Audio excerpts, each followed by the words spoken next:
Chill.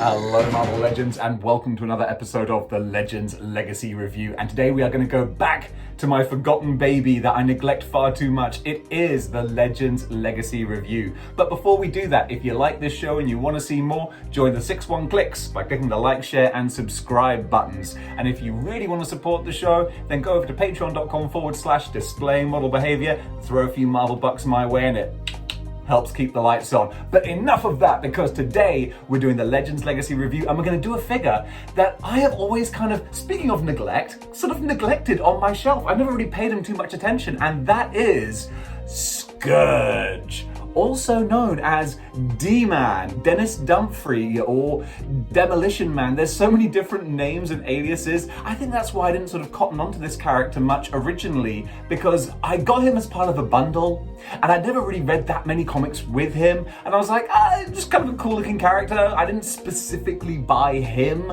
I just bought a whole batch together, so I was like, well, I remember him being in the Thunderbolts. He was in the Dark Reign Thunderbolts, I think, so I'll put him in with that group, and I just kind of sort of forgot about him. And it wasn't until I got to this figure for the Legends Legacy Review and I did some reading up on him, I was like, oh wait, this is actually a really interesting figure. So if you'll let me, cast your minds back to, well God, where to begin actually, because this guy, this mean looking, badass, like almost Jason X hockey mask wearing Scourge of the underworld, is in fact in this incarnation, DMan, the lovable loser of a superhero, Dennis Dumfries, DMan. This is a little Kit Bash costume, which as you can see is the yellow Daredevil costume with the Wolverine head. And that's actually what this character tried to do when he made his costume. He was a fan of Wolverine and Daredevil, so he made his costume to,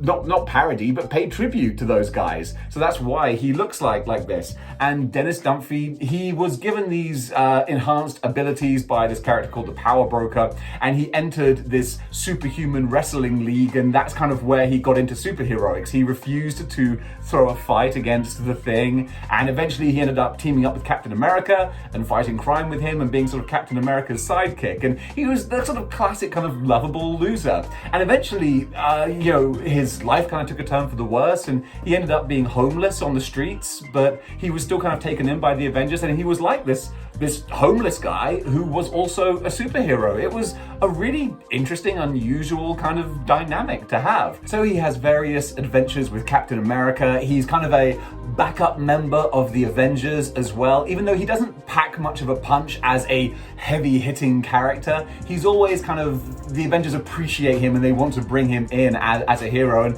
kind of take care of him. And eventually we get to this iteration, this much meaner, more badass looking version of the character, because eventually he gets mind controlled by Peter Henry Gyrick, and he's pitted against Captain America. And so he has this fight with Captain America. He's trying to defeat Steve Rogers, but Steve recognizes his voice and his mannerisms, the way he moves, and he can tell that it's Dennis Dumfries, so he pleads with his better judgment. But unfortunately, the mind controlling is too strong, he can't get through to him, and tragically, Sharon Carter has to shoot him. She kills him before he can take Cap's life, because obviously Cap doesn't want to fight against him. So eventually, DMan or Scourge gets the better of him and is about to kill him until Sharon Carter puts him down. But as in a funny sort of story, I kind of like how ridiculous this is, because it kind of fits with the character of DMan. He's resurrected by an amateur sorcerer. Not intentionally, but the sorcerer reads, I think, he sees a passage that says, DMan. He thinks it's like short for demon, so he tries to resurrect DMan, but of course he resurrects DMan, which is kind of bonkers, but really good fun. So DMan returns to the land of the living and leaves this Scourge persona behind. Now, one point that I really liked about the character and how Marvel do great jobs of fleshing out, not just the superhero, but the person behind them, is that they eventually went into Dennis Dumfries' personal life and his sort of backstory and home life, and they reveal, not in a sort of a reveal kind of way, but they show that he is a gay character. He lives at home with his his partner, and it's just a really nice kind of slice of life, and again, a great sort of representation. And it's so nice to see a character who happens to be gay as opposed to a gay character. And that's just a great sort of example of Marvel just integrating, the different lifestyles that actually make up this world that people don't always think about kind of putting out there. It's a part of his character, but it's not who he is. And nowadays, Dennis Dunphy is still featuring quite prominently in one of my favorite series, which is Ravencroft. He's now become the head of security at Ravencroft, or maybe John Jameson is the head of security and he's like the head of the guards. Either way, he's a really likable, down-to-earth, everyman character. And he's always that guy who's gonna sacrifice himself for the greater good. He's gonna throw himself in danger to protect those who need it. A really likable character. And if you're not familiar with Dennis Dunphy, I recommend reading the new Ravencroft series. I was gonna say show, it's not a show. That would be a great show. Come on, Disney Plus, you're making everything else. Make a Ravencroft series. But yeah, Ravencroft with Dennis Dunphy, it's a really good read. He's only a small character, but hey, this is an issue? I'm getting all my terms wrong. This is an episode dedicated to him, so that's what it's all about. Go check it out. But this is the figure, this is the look that is immortalized here.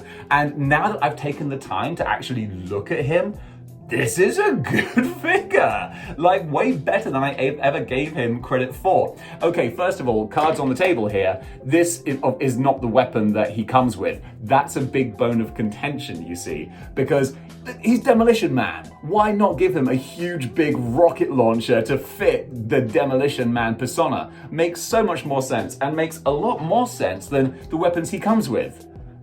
These things. This chocolate colored shotgun, which is just bonkers. The same with his pistol. Like, it's a well-crafted pistol. Like, that's a good-looking gun, but it's in this chocolate brown color. What? Why? Again, there's rumors that this came out at a time where people were being lobbied to make less realistic weapons for figures. Whether or not that was actually the case is hearsay, but it would stand to reason that's why they would, for some reason, color these weapons a chocolate brown. I can imagine DMan handing these back to his employer and they'd be like, "Why are the teeth marks in it?"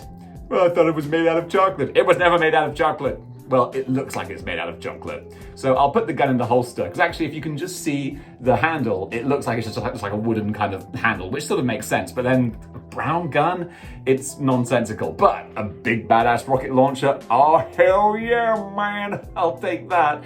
So this is a fun figure based off of the Electro, this amazing Spider-Man 2 Electro design, which is kind of an unusual body sculpt to use, but it works really well. And the little detailing on here, there's so much going on that it kind of gets a little bit lost, and that's why I think I didn't really appreciate the figure at the time. But if you look at it, he's got this extra body strap that carries all of his various pockets and pouches. His belts that go around his midsection with his shotgun ammo, those are all separately cast on there.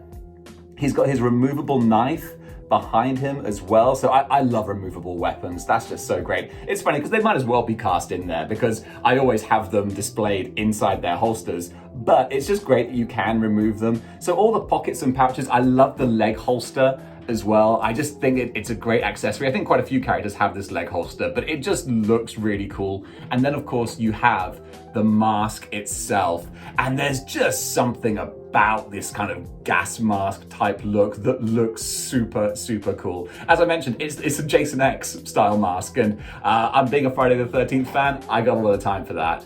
And it's just, yeah, it's a good figure. It's a basic figure, but I enjoy it. So really, the only question outstanding is, Brad, what bar is Scourge? Well, hey there, David. Thanks for inviting me back again for another top quality What Bar segment. So today you've given me Scourge, so I think I've got 3 pretty good ones for today, so let's crack on with it.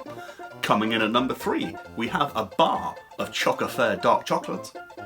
Number 2 on the list today, well, he's a bottle of Casa Noble tequila. But number 1 on the list, he is the Storm Surge deck from Magic the Gathering's Scourge expansion set. I couldn't find a better one than that. Anyway, as always, stay safe, and it's back to you, David. Thank you, Brad, for that fantastic What Bar segment. But now, of course, let's see where Scourge ranks on the Legends Legacy ranking. Well, he's a good figure, but you know that I love my big, chunky, colourful figures, and Scourge is neither of those. So I can't put him too high. I will put him one below the ridiculous, admittedly, Cottonmouth. So Scourge goes in number 19 on the Legends Legacy ranking. So quite a high placement, but I think rightly so. This is such a sleeper figure. I never really thought twice about him. He's a character that doesn't really appear very much, because when I think of Scourge, I think of like from the Thunderbolt Scourge, the Scourge of the Underworld, who had a completely different look. And then when I thought about this Scourge, I thought about how he appeared in the Dark Reign Thunderbolts, but that actually turned out to be Nuke under the Scourge mask. And that's always been a fun thing about Scourge, is that so many people have taken on that identity that it can be sort of transplanted between different folks, which is why I didn't have much affection for the original Scourge figure, because I was like, I don't even know who it is. Now that I've done my reading and my homework and research, I'm like, I have a whole new appreciation for this guy. So very cool. And because of that, I would give this figure a sub rating of... Hey, Levitt! Yeah, I know, I'm shameless. What are you gonna do? And that is my review of Scourge, aka DMan, Demolition Man, Dennis Dumphy. I really dig this character, and now I dig this Dennis Dumphy as well. I only made this kit bash for the video, but now that I've made it, I really like it. I think I need Daredevil represented, but I really might just keep this on the shelf as is and give my black, yellow and tan Wolverine a different head, because I dig this DMan costume. So guys, what do you think of Scourge? What do you think of DMan? Comment below, let me know. And if you like what you see here and you want to see more, then join the 6-1 clicks by clicking the like, share, and subscribe buttons. And don't go anywhere, because up next is the Data Blast, the best stuff that I've found on Instagram, curated for your enjoyment. Check the names of the creators and go give them a follow, because they do fantastic work. And until next time, keep displaying model behavior.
Choose.